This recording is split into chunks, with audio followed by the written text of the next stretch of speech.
અરે વાહ, કેટલા તાજા અને સ્વાદિષ્ટ ઈંડા છે.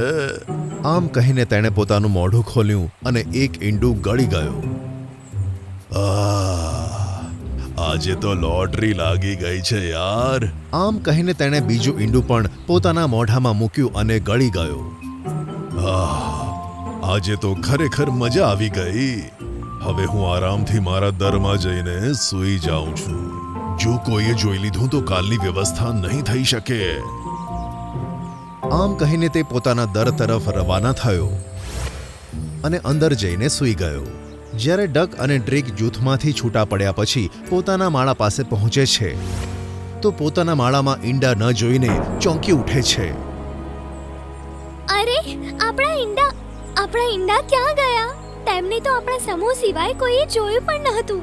તો પછી તેમને અહીંયાથી કોણ લઈ ગયું? સાંભળીને ડક વિચારે છે અને કહે છે, આપણે આ વાત જાણવા માટે એક યુક્તિ કરવી પડશે. સાંભળ. આમ કહીને ડકે ડ્રીકને એક યુક્તિ બતાવી. પછીની સવારે ડ્રીકે ફરીથી 2 ઈંડાને જન્મ આપ્યો અને આખો દિવસ તેની પાસે બેસી રહ્યા.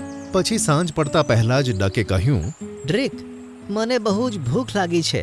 ચાલ આપણે ખાવાની શોધમાં જઈએ. પણ આપણે ઈંડાને એકલા મૂકીને કેવી રીતે જઈએ? ગઈકાલની જેમ તેમને કોઈ લઈ ના જાય. મારી પાસે એક આઈડિયા છે. આમ કહીને થોડી જ વારમાં ડક પોતાના મોઢામાં થોડુંક ઘાસ લાવ્યો અને તેને ઈંડા ઉપર પાથરી દીધું. હવે આ ઈંડાઓને કોઈ જોઈ નથી શકતું. આપણે તેમને છોડીને નિશ્ચિંતપણે જઈ શકીએ છીએ.